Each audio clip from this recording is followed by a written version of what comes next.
انہی کے ملازم میں سے ایک دوسرا جھانکنے لگا یہ کر کیا رہا ہے. تو جو سیٹ تھا نا اس نے اس دوسرے کو ڈانٹ لگائی کہ تو اس کے کام میں ٹانگ کیوں اڑا رہا ہے, تیرا کام ہے موبائل سیل پرچیز کا, تیرا کام ہے, اس کا کام ہے ٹھیک کرنا, تو ادھر جھانک کے کیوں دے رہا ہے. اس کو یہ ڈر تھا کہ یہ اس سے کام تو نہیں سیکھ رہا کہیں. ٹھیک, تو یہ بھی بے سکونی کی علامت ہے نا. تو بچے بہت بولتے ہیں, ہر وقت بولتے رہتے ہیں, ہر وقت بولتے چڑ چڑ پڑ پڑ کرتے رہتے ہیں بیٹھ, وہ بچوں پہ تو سوٹ کرتا ہے, بڑوں پہ سوٹ نہیں کرتا. دوسری بات یہ کہ مرد زیادہ بولتے ہیں یا خواتین زیادہ بولتی ہیں بھائی؟ خواتین زیادہ بولتی ہیں معذرت کے ساتھ. تو یہ خود خواتین کی اس بات کی علامت ہے کہ مردوں سے ان میں عقل تھوڑی زیادہ کم نہیں, تھوڑی سی کم ہوتی ہے. وہ مانتی نہیں ہے خواتین, لیکن خواتین کو دلیل سے یہ بات سمجھانی ہو نا تو ان کو یہ سمجھایا کریں کہ بچوں میں عقل زیادہ ہوتی ہے یا بڑوں میں, تو فوراً وہ کہیں گی بچوں میں عقل کم اور بڑوں میں زیادہ.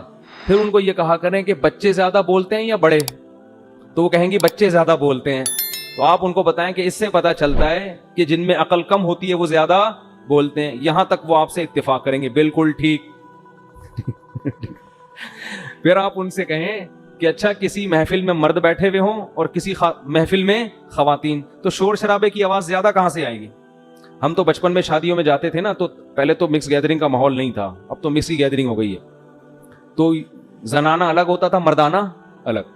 تو ہم جب مردوں کے ڈپارٹمنٹ میں گھستے تھے چھوٹے بچے, وہاں چپ چاپ تھوڑی بہت بات. خواتین کے ڈپارٹمنٹ میں جاتے تھے وہ چپ چپ پڑا, اللہ یہ دوپٹہ تم نے کہاں سے خریدا؟ میں نے وہاں سے خریدا. اللہ تم بولٹن مارکیٹ سستا ملتا ہے, وہاں سے مہنگا ملتا ہے. تمہارے میاں کیا کر رہے ہیں, دیکھو اس کو دیکھے کیا کر رہے ہیں. اتنی اسپیڈ سے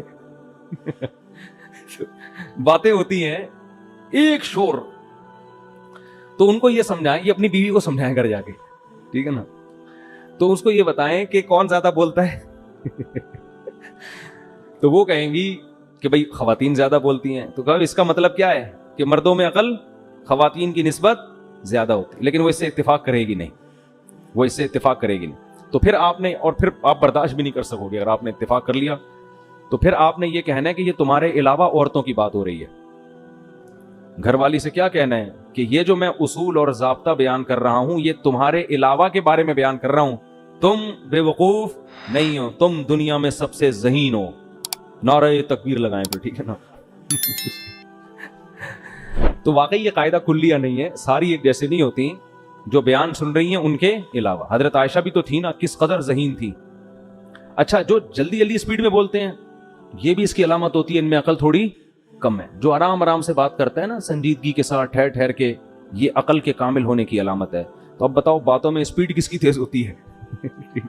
لیکن حضرت عائشہ کی باتیں بہت ٹھہر ٹھہر کے ہوتی تھی. بلکہ بعض صحابہ کو آپ نے ڈانٹ لگائی ہے.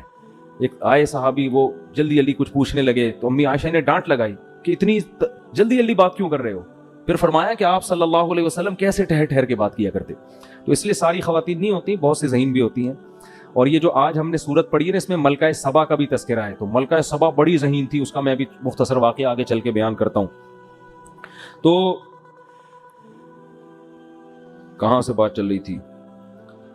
اللہ نے فرمایا کہ ہم نے تمہارے جو, ہاں رات کے وقت اللہ ہم پر نیند مسلط کر دیتے ہیں, ہمارے دماغ کا کنیکشن منقطع, ہم صبح اٹھتے ہیں بالکل فریش اور بات چیت کا کسی سے دل نہیں کرتا. یہ دل نہ کرنا, اور ایک تو دل بعض دفعہ ٹینشن کی وجہ سے بھی نہیں کرتا, وہ الگ چیز ہے, لیکن بعض دفعہ سکون کی وجہ سے انسان کیا چاہتا ہے؟ خاموشی. تو یہ خاموشی میں اس کی علامت ہے بہت فریش ہے یہ اس وقت, اس کا ذہن بہت فریش ہے. تو یہ اللہ کی نعمت ہے, اللہ نے نیند مسلط کی. اللہ فرماتے ہیں هو الذی مرج البحرین ھذا عذب فرات وھذا ملح اجاج, دو سمندروں کو میں نے ایک ساتھ چلایا ہے, یہ سخت کڑوا اور یہ سخت میٹھا. وجعل بینہم برزخا, درمیان میں ایک ایسی دیوار لگا دی ہے جو تمہیں نظر نہیں آتی. بہت جگہوں پہ دیکھا ہے یہ منظر, کڑوے اور میٹھے پانی ساتھ ساتھ چل رہے ہوتے ہیں. وَهُوَ الَّذِي خَلَقَ مِنَ الْمَاءِ بَشَرًا, اس اللہ نے ایک غلیظ پانی سے انسان کو بنایا. میٹیریل کتنا گندا لیکن عزت اتنی دی. فَجَعَلَهُ نَسَبًا وَسِحْرًا, اسے ننیال ددیال والا خاندان بھی دیا اور سسرال والا خاندان بھی دیا. اللہ کی کتنی بڑی نعمت. ایسا ہی نہیں عیدی سینٹر سے دریافت ہو گیا, بلکہ جب پیدا ہوا تو نسب والا خاندان بھی خوشیاں منا رہا تھا, ددیال میں بھی خوشیاں اور ننیال میں بھی. اور جب جوان ہوتا ہے تو پھر ایک اور خاندان چپک جاتا ہے اس کے ساتھ. اسے کیا کہتے ہیں؟ جسے پیار سے اسرائیل کہتے ہیں. سسرال کو ہم پیار سے کیا کہتے ہیں؟ اسرائیل. تو اس میں کتنی عزت ہوتی ہے انسان کی. آپ ویسے کسی کے گھر بلا وجہ چلے جائیں دروازہ بجا کے, کوئی بھی نہیں دروازہ کھولے گا, مار کے بھگا دیں گے. لیکن وہاں آپ کا رشتہ ہو گیا تو آپ دروازہ بجائیں گے تو وہ کہیں گے بھائی دروازہ بجانے کی کیا, اپنا گھر ہے, ایسے ہی گھسے چلے جاتے ہیں. اتنی عزت ملتی ہے نا. اور پھر جو معذرت کے ساتھ گالیاں نہیں دینی چاہیے, لیکن پتہ نہیں مجھے آج کل کیا ہو گیا, جو بغیرت قسم کے داماد ہیں وہ اس کا ناجائز فائدہ بھی اٹھاتے ہیں. وہ گھر داماد بن کے وہیں پڑ جاتے ہیں کہ اتنی عزت تو ہمیں اپنے باپ کے گھر میں نہیں ملی, یہاں مل رہی ہے.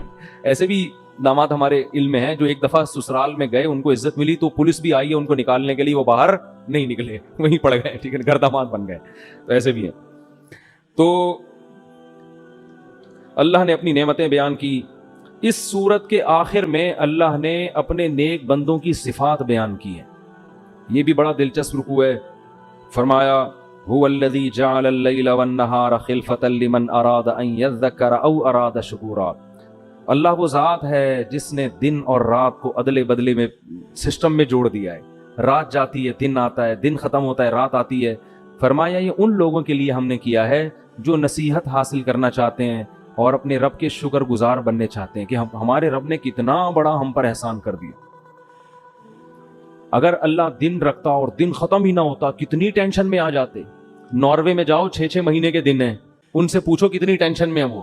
پھر 6 مہینے راتیں, اندھیروں میں پڑے رہتے ہیں, وٹامن ڈی کے ٹیکے لگاتے رہتے ہیں دھوپ نہ ملنے کی وجہ سے. پاگل ہو جاتا ہے آدمی. آپ تھوڑے دن اندھیروں میں رہ کے دیکھو, دھوپ کتنی نعمت. آپ بند کمرے میں کچھ دن رہ لو, دھوپ میں نکلتا ہے ایسا سکون ملتا ہے نا, سن لائٹ, ایک عجیب ذہنی سکون ملتا ہے انسان کو اس میں.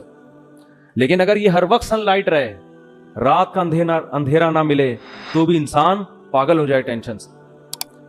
انسان کی نیچر میں اللہ نے اختلاف رکھا ہے. وہ چاہتا ہے ماحول بدلے, ہر وقت بدل رہا ہے ماحول. صبح کا ماحول الگ, چڑھتے سورج کا ماحول الگ, عصر کا ٹائم الگ, مغرب کا الگ, عشاء کا الگ, رات کے بیچ کا الگ, پھر صبح صادق کا الگ. جب سے ہم پیدا ہوئے ہمارے رب ہمیں بور ہونے سے بچانے کے لیے ٹائم کو مسلسل چینج کر رہا ہے. کافر اس سے فائدہ اٹھاتا ہے, اللہ کا شکر ادا نہیں کرتا. اللہ کہتے ہیں ہم نے یہ ان لوگوں کے لیے اصل میں کیا ہے جو نصیحت حاصل کرنا چاہیں اور ہمارا شکر ادا کرنا چاہیں تو ان نعمتوں کو دیکھ کے وہ شکر گزار بن جائیں. پھر شکر گزار کیسے بنیں گے ان کا اللہ نے آگے تذکرہ کیا. فرمایا وعباد الرحمن, جو رحمان کے بندے ہیں جو حقیقت میں شکر گزار بندے ہیں, الذین یمشون علی الارض ہونا, ان کی پہلی صفت کیا ہے, وہ زمین میں تکبر کے ساتھ نہیں چلتے, زمین میں عاجزی کرتے ہیں, تکبر نہیں کرتے. چال سے لگتا ہے کہ یہ متکبر نہیں ہے.